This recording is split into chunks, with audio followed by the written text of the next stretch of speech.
said something like this. Well, you know, I like your jacket. I'm gonna have to take it from you tomorrow. You know, kill you, you know. Oh, yeah. Straight from Richmond, California. I used to dress tacky. My clothes are always wacky. Girls used to laugh at me because I'm not attractive, see? But then I changed. I started thinking smartly. I started dressing hip-hop, homie. Wannabe, that's the name of this game. Wannabe, They all the same. wannabe. They think they're fast, you know what I'm saying? You buy these Levi's. See this gold tee? I'm a rapper, baby boy. You wanna hear something? See this? I need a haircut, like I bet she needs drugs. My mother's tripping out because you're looking like a thug. If someone made fun of your hairstyle, what would you do? How would you react? I would start clowning on him. I'd start tapping him like a belly, make him cry. An old model full-size car drove up and opened fire on 18-year-old Rico Greer, who was standing on this corner. He died at Highland Hospital a half hour later. And I didn't want to die or wear a jacket, you know. Before I got my haircut, I was looking real wet. Bulls on the corner, smoking crack. What hairstyle you gonna get today? Today I'm going to get the house cut, and I like this haircut because it will make my physical appearance more attractive. You know, I can take the jacket off now, and I'm not going to change because I have the jacket off, because I'm always going to be me, and I was me before I had the jacket. If you want to create your own home cooking segment, or tell us the place to be on your turf, or send us a tape of your talent as a DJ, singer, or rapper, or if you just want to write and tell us how dope we are, you can write to Home Turf at 1001 Van Ness Avenue, San Francisco, 94109. That is 1001 Van Ness Avenue, San Francisco, Cali, 94109.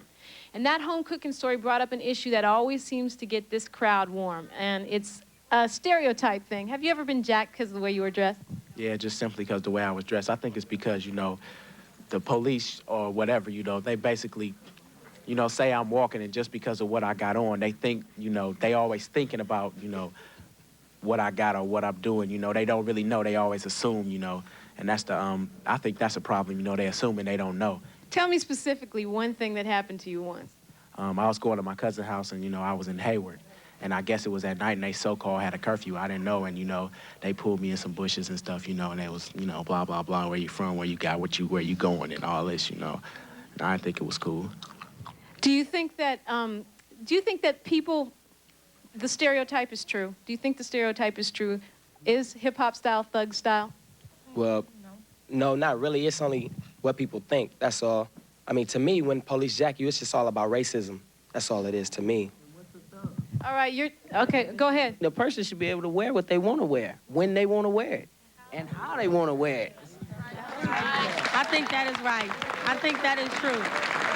Okay, well, we've got some funky, funky fashions for you today. Discrimination or no discrimination, and a look at the art of airbrush wear. Plus, later in the show, San Francisco's own Rappin' Forte will be rocking it. So stay tuned to the turf. There's no place like home. Yeah. There's no place like home. There's no place like home.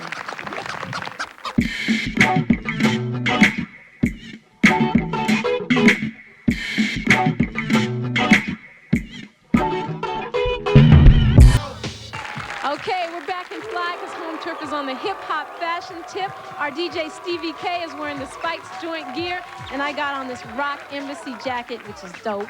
All right, I want you to meet our special guest. Brian Jordan is one of the founders of Walnut Creek's J Lofty. He got sick of what was out there and started his own company. Now they're coming up hard. We have Raymond of Hayward, who's my own personal stylist, and he'll have a lot to say, I'm sure. We have Ron Samuels of the Hip Hop Shop, specializing in all kinds of fly gear, which we'll be seeing a little later in the show.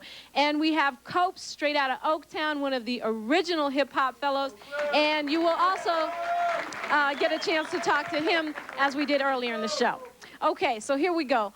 Right off the bat, I want to ask you, how much does rap and graffiti influence fashion? All the major manufacturers and designers, they have graffiti on the clothing, on the jackets, on the caps. Take a look at one of the hottest companies right now is Cross Colors. They're doing about $15 million in sales, and they're only just over a year old. If you notice on their clothing, a lot of their clothing, again, you have the graffiti on it. Mm-hmm. A tremendous amount of influence in just the when you go to Macy's and Nordstrom's, can you imagine Nordstrom's carrying Malcolm X products, Malcolm X T-shirts? Can you imagine Nordstrom's carrying baggy pants? Can you imagine I Magnum and all the major chains now carrying crosscoats they didn't want to carry before? But the influence is so strong through rap and through, like I said, hip-hop, that it's just crossed over into every area of fashion, even furniture. Even furniture. Even furniture, Seriously. really. If you look at all your commercials, everybody that's doing a commercial from Coca-Cola on down, everybody has something to do with McDonald's, has something to do with hip-hop fashions and rap. Brian, you came out, you do a lot of skateboard type stuff and that, but also you're working with some people in the rap scene. So what is the crossover there? Why put hip-hop in your mix? Well, see, it kind of started out like I was just doing stuff for myself and a bunch of the skaters and stuff like that, because where it came from was I was working for some other companies like Levi's and this and that, and they started taking all my ideas and not wanting to pay me anything. Then I saw them take a pair of pants that I designed. I just got back from Europe, and I designed a pair. They named it the name I gave them and started selling a big old baggy Levi, you know? And then I influenced the big, deep 40-ounce pockets and stuff, you know, and they started using that. So it was like I felt like I'd kind of been burnt, so I just went out and drummed up a little financing, started hustling everything I could, you know, whatever, you know, just everything, you know, nickel and diming it, you know, and then it was like things started happening. Then it was like we started doing personal stuff for all Ice-T and the whole syndicate and doing stuff for like some big bands and stuff like that. And then it was like, and then, you know, but I wasn't really in the hip-hop scene at that time, you know what I mean? Because those guys are all underground, they're underground association. They don't want nothing that's been played out or in the department stores, nothing like that, you know what I mean? So it's like I've kept it on that level. Nordstrom's is calling us, trying to place orders, stuff like that. And I'm gonna hold it that way for like a year or so, just underground, you know? On the underground tip. Well, if hip-hop is the whole scene, which includes rap, graffiti, and street dancing, then hip-hop fashion must be influenced by all of those. We're gonna take a look at some artists from the East Bay who are taking their graffiti skills and making them into a fashion statement. Plan B and Mike Dream have the skills to give the airbrush an edge. Everywhere you go, you see people sporting the latest in street gear, airbrush art. Airbrush fashion is a funky addition to the hip-hop scene.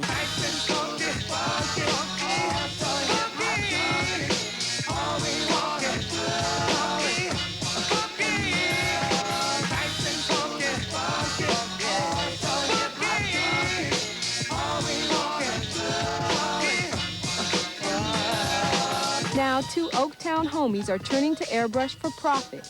Mike Dream and Plan B come from totally different backgrounds in art, but they're on the same page when it comes to their business. I specialize, like, I do a lot of stuff with perspectives and stuff that look real, like portraits and things like that, scenes from streets and everything that make it look something like a photograph, where Dream got a lot of fantasy type work. It's graffiti and just straight hip-hop, where mine is more commercial. If you look at your average airbrusher, they have nothing to do with graffiti letters. You cannot compare the two, you know. Graffiti and airbrushing is two totally different things, totally different. If you're gonna sit there and call it graffiti, you're dead wrong. It is not graffiti. What is it? It's airbrushing in graffiti style, but it's not. Commercial art. It's commercial. It's like a watered-down version of the real thing. It's fashion.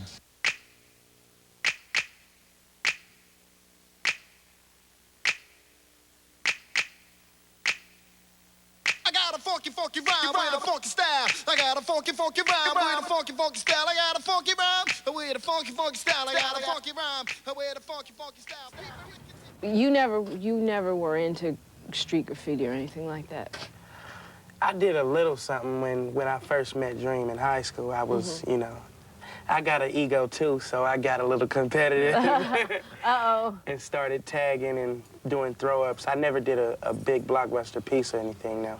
Just throw-ups. What's happening with graffiti right now? As far as graffiti on the West Coast, it's pretty much slowing down, except for in LA. But if you go out to Europe or the UK, oh, it's really jumping out that way, especially in Hawaii. They're really getting busy.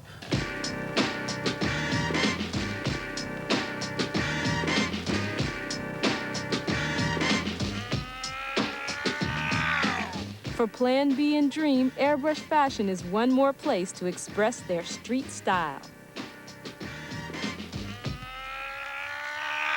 I do like seeing my work walking around here and there. It's a good feeling to see somebody on a bus wearing my stuff, you know. But that's something you can't get from graffiti because graffiti's so underground, you know. It's always back in hidden alleys or whatever. Why you call yourself Plan B? Well, if you notice, when everybody talking about doing stuff, they always talk about Plan B because Plan A never seemed to work, and they always wish they would have went to Plan B in the first place.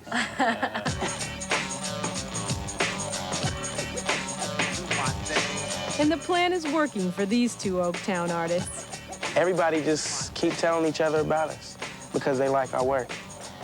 And we put a lot of effort into it and never half-step, never.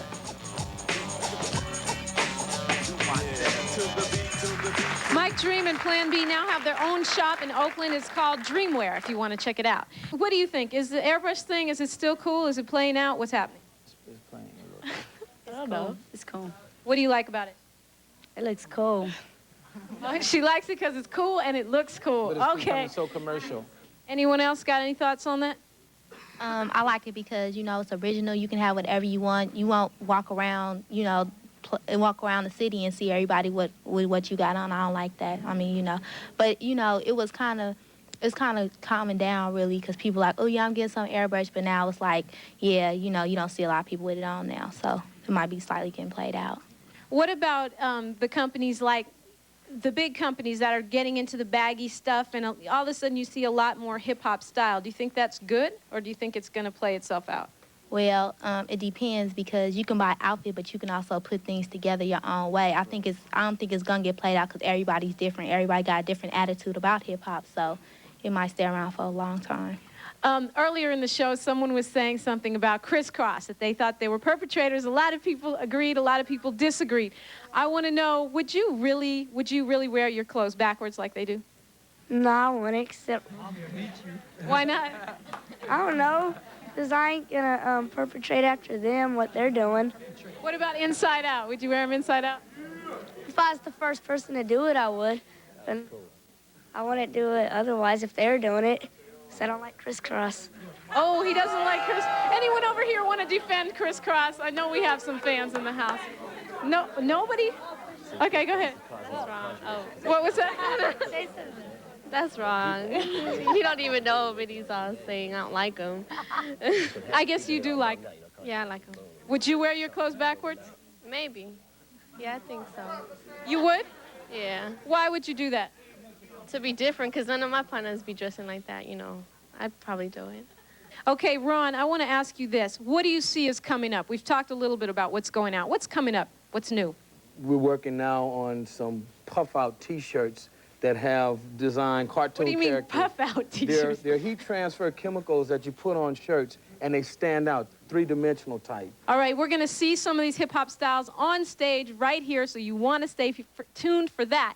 But right now, in the MC Spotlight is a rap artist who's got his CD now in the stores. He's out of Oaktown, and it's his birthday today. So give some positive vibes and peep the rhymes of Father Dom. It's a F to the A to the T-H-E-R, Dom story, Dom story. It's a F to the T-H-E-E-E-R, Dom story, Dom story. Here I come with a thumbs up, foes are out of luck. Those who dissed before, now are just father struck. Cause when I'm writing, I'm sure to enlighten. From the past, I'm here at last and putting a hype in. All my tunes, from the snare to the boom boom. And after the shows, the girls are coming to my room. Trying to get in, but it's a small possibility. I leave them at the door cause there's no room in my facilities. My boys are lounging. My beats are pounding, my unique sound is super flam elastic, crucial and drastic. Got a test from the very best, and of course I passed it. KMEL. The People Station's got it going on. It's cool. Safe sex. Peace. Breaking all the rules. Always clowning.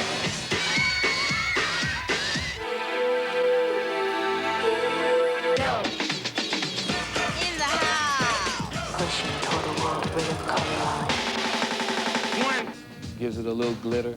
We did the Paris tour jackets. Who else's jackets or stuff have you done? We've done Sway and King Tex for Giant Records, their tour jackets. we're working on a lot of other new things coming out. Thanks a lot. Hip Hop Shop Fairfield. If you need something hooked up custom, talk to Ron. But no, look is complete without the hair, right? And we have Kyle Styles of San Francisco, who's working on those funky fades that are so much a part of rap. What's in demand right now? Everyone wants it. The fade, the high top fade. Still the fade, huh? Yeah, it's not gonna change. It's just not gonna change. Let's take a look at some of the fellas that you brought with you today and see what, you want to stand up for me? What are we working here? The basic high top fade, Turn around, let's see that fade. tapered out to the fullest perfection. The ladies like it over there. All right, that's a popular one. All right, let me see the next one we have here. What is this? That's the high top fade. That's the sort of the curl sort of look. And we're working this little thing in the back. Also tell that's part of his history, his strength, vitality. It seems that a lot of is that still big, the tail? It's kind of dying. It's dying, but not the clown or anything. Okay, you want to show me what you got going on? As far as some of the designs I call exciting. Okay, let the camera see. Turn to me. Let the camera see your head. I just did that about 5 minutes. All right. So is that still happening to people with the letters and numbers and their phone number in their head and stuff? I try to run away from that. I'm more of an abstract artist. All right. We have another hairstylist here in the house just by chance. What do you think is happening? What's your most requested look? Yeah, we cut our high tops off. It ain't about that no more. It's about them waves, That shortcut, Okay, we got a whole bunch of... Murray's in a do-rag. Do some brushing, my brother. Curl out your hair. Why is everyone so down on the Jerry curl? Man, dripping all over the place, man. We didn't come in this world with chemicals in our head. Yeah. Black people got good hair. We don't need to put no straightener in our stuff. But now, a little bit of chemical never hurt anybody. Nah. I'm sorry. I said, your hair look real good, honey. All right, Raymond, defend me here. Well, This is my as far as stylist. guys are concerned, they are going back to the short, natural, brush it down, make your waves lock in. Lines they've been doing lines since '83. Right. My sister had railroad tracks in her head in '83. You know what I mean? And they looked at her like she was crazy. But a lot of the guys, they're getting out of the fades and getting out of the high tops, and everybody just kind of going natural and throw a part up there and line it up and close as possible. What about for the women? Women, they're going really back to the 60s. Women, they're really going strong towards the 60s. Either they're going real 60s or they're going real natural. Mm-hmm. They're not into that, the geometric cuts anymore. Let, 15 strands hang right here and let this part hang over your eye. They're not really doing that anymore. Is the big weave still big? No. No, weaves are going out. Weaves are definitely going out, especially the ones where the girls are wearing them down to their behinds, and hanging all out looking like FloJo. No, that's not happening no more. Okay, no more weaves. Right now, the women are working with what they have. If they don't have it hanging down, they're going to cut it short, make it look, clean it up, make it look neat, and just go through it with that. It's not necessary to put a track here and a piece there because somebody pull on it, it's over. Your business is in the street. All right, well, we want to talk more about what we think is fly and what's whack when we get back. We'll have Rappin' Forte on the mic, plus we have rhymes from Original Flavor, so you would want to stay on Kron because it's on Kron. Los Angeles Police Chief Daryl Gates exclusively on Entertainment Tonight about Marilyn Monroe. Marilyn, at her own hand, took her own life. About Robert Kennedy. Bobby Kennedy was in town. Many have said that he was not. For the first time in 30 years, he talks about his investigations into the death of Marilyn. None of the conspiracy theories. Did you know that half of all toddlers in California are behind in their immunizations? That means your baby can get lofty, and one of the creators here is Brian. Tell me what I'm seeing. You're seeing a quilted black satin vagabond derby. That's like a summer type jacket that we created for like a spring and summer type line. Then we got a big hooded one like that for fall. And then you got a t-shirt, your typical little t-shirt there. And then you got some baggy black brushed corduroy shorts with big 40-ounce pockets. Those pockets will sport a 40-ouncer, each one of them. Not that we want to tell you to carry a 40-ounce. It can also fit a large Calistoga. All right, what about this jacket I have on? that's a little bit like a sleeping bag on you. But what this is just a taupe colored, same thing, quilted vagabond derby. But Pretty cozy. All right, now what are we seeing? right now we're seeing that's a model named Lamont, and he's got a 3/4 length zip-up shirt, which we created to, like, for summer, a new zip-up type look, because people, you know, I didn't really see that being used much. But and then he's got the straight leg. He's got a big straight leg pair of jeans on, like some baggy type jeans, and we do a even bigger one than that. All right, what else do we have going on here? We got, well, this lady here really represents how our clothing will fit plush on a female. And she's got the natural knitted baseball shirt on, as well as the 5-pocket jean just gathered up with a big belt, kind of to make that, you know, baggy look. She's got the J. Lofty blue hat on, which is a little Old English script on the top, and the same quilted jacket once again for a summertime kind of look, and just all around, you know, night or day, kind of good to go outfit. You guys, I see your J. Lofty stickers everywhere. I mean, on the toll booth, everywhere. You guys really started from the underground. How did you do it? Well, you see, this whole thing about all the advertising, what everyone does is like they really try and hype it through TV and through radio and through all that kind of stuff. And my whole thing was more like a guerrilla marketing type approach. Just show up, get your name out, and let people see it. You know what I mean? Whatever you got to do. Like, you know, I drove all the way to Colorado just to hook up with Ice-T, and luckily enough got in. I had to barge the doors, and people were trying to stop me and stuff. I got back there, and next thing you know, the whole crew had VIP passes, and the boys were loving it. But that's the whole thing, is just barging it, you know what I mean? Staying on top of it, staying confident, and just going with what you want. Bum rush the show. Okay, what are we seeing here? That's Chucky right there, and he's wearing the quilted jacket again with a burgundy type 3/4 zip shirt, and then the pinstripe corduroy. That's the 5-pocket baggy pant. That's just another, you know, real casual look for the summertime. All right, and we got one more here. Who's this, and what is he wearing? Jerome, he's got on the quilted jacket as well with a baseball shirt that we do in like 6 or 7 different colors. I just tripped off the fact today I'm talking to you, our entire panel are guys, and we're talking about fashion. So, I mean, that's something different in the hip-hop world. It seems like the men are a lot more into the fashion-conscious tip. Well, let's see what our studio audience has to say, because they never lie. I want to talk to these young ladies. The baggy look is definitely happening. Well, I don't know about this on me, but the baggy look, you know, the saggy pants and all that stuff, is that sexy to you? In some cases, it is. On a guy that has what they call butt, it is real sexy, but on a guy that has it all the way down, showing half his underwear. What is that fashion statement? What statement are you making by showing your underwear? Probably you comfortable. Well, I hope so. Let me ask you something. The lady said it can be sexy on a guy. What about the baggy look on a female? You like that look? Not really. I like a girl to have, like, just regular pants. It don't have to be tight, but, you know, they just got to be on. Sometimes girls have on tight pants. I be wondering how they get into them. Do you think the baggy look is good for a female? No, actually I don't, because I really don't like it when a female wears baggy clothes, because they just looking like any other male, and I think it's better for a male to wear baggy stuff than a female, because it looks better on a male than a female to me. We got some disagreement? I think baggy pants on males and females look good, especially if you wear a certain type of tops to go with it. Because anything, you can wear anything with baggy clothes. You can wear a tank top sometimes, and it can look good. You can wear a print shirt, a sweater. I got a sweater on with my baggy jeans. It's cool and it's comfortable. If they're comfortable with what they're wearing, you should wear it. Well, I feel that baggy jeans on girls, it doesn't look right to me, because personally, I like to see the girl's body, you know? Now, baggy shirts, I can understand.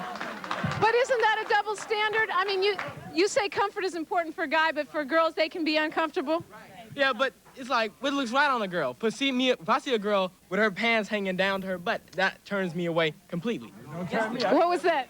I wouldn't wear my pants hanging down to my butt. I wear a big belt, you know, to make sure that it's around my waist. I don't wear them sagging to my butt like that. It's killing the body of girls. Personally, when a girl wears tight pants, to me, that's, I mean, a real tight pants that you're wondering how she gets into it, then she's trying to catch somebody. Now, if she wears pants that fits perfectly or anything like that, a guy should not get at a girl just because he just see her body. He should just like her mind also. Not everybody looks right in baggies, though, you know, in baggy stuff. It is, like this lady back here said, like this young lady back here said, that it does look right with tops. Like me, I have mine. These are overalls, though, but I have baggy stuff on. But sometimes females dress so much that they look what, like guys, put on hats and stuff. Some females look well, some females it doesn't. You know, it all fits, depends on you. All right, well, always on the underground tip on home turf. Oh, Cope, go ahead. Something that's very important, I think, it hasn't, people don't even know it yet, but actually the whole baggy thing was influenced by the brothers coming out of prison. In prison, they wear baggy, loose clothes. If you notice cross colors, you'll see it in the fall. They'll be coming out in the summertime. A lot of fine pinstripe, jail-looking stuff, the work jacket. Jail fashion? Yes. Well, that's what I'm saying. You know, like Big Ben, the whole bit, the work jacket. Because in prison, when you're there and you come in, even though I haven't been to prison, but when you go to prison, oftentimes you take over, you wear a uniform, you know, the clothing, and it's too big for you. And the pants are real baggy, and that's really where it came from. Okay, and one quick point, we're running out of time, but if you're a young designer out there, you want to get paid and not played, you can give Copes a call in Oakland, right? You're accepting stuff I'm in Eastmont Mall on Lakeshore. All right, but on the underground tip, Home Turf is always here to bring you the true hip-hop, and today, our flavor of the week is original flavor. Yo, check out the new stuff. Puff and puff, but you still ain't rough enough. Oh my goodness, holy ballpoint. Pick it, pump, pump, think of this in your joint. Good God, yeah, baby, I'ma work it. Pass the microphone and watch the mic short circuit. Forever clever, never sever me and my crew. So peekaboo, D, I see you. I got this mic sewn up, I think I just blown up. 20 years plus 4 means I'm all grown up. So check the style I be kicking on a regular. I'm never hawking, sweating, or begging her. They just love me, word up, but I didn't ask them to. One false move in this fatal attraction, boo. Bingo, eureka, by George, this is it. The master verbalizing lyrical nitwit. Yeah, and put your hands in the air. Original flavors here. Time to dip for double up the wiki, wet, could be, cut. Damn, I'm kicking butter, closing shutters, batting down the hatches. Tonight I grab the mic, recite and strike the crowd like matches. But let me pass the mic to my left. I'm running out of breath, Suave. Here we go. That was butter. That was hella butter. Moms, dads, can't you understand that I'm a man? Thinking I'm my very own plan to success. Yes, I love you and the whole nine, but your life is yours and my life is mine. So let me shine through this journey called life. Gotta watch my back for the stabbing of a knife. My dreams a path, now my friends laugh, but soon and very soon they want my autograph. Cause I'll be a star, drive a fly car. Them non-believers, you know who you are. But my dream is stopped by the voice of my pops. Son, get a job, quit hip-hop, but I won't. Because I know I'm good. Dad, if you only understood. Yes, it's a chance, but yo, I gotta take it. You'll be proud when I make it. We're not a hardcore rap group, but we're not like a commercial sounding MC rap group. But we're like, basically, we're like a jazzy, playful,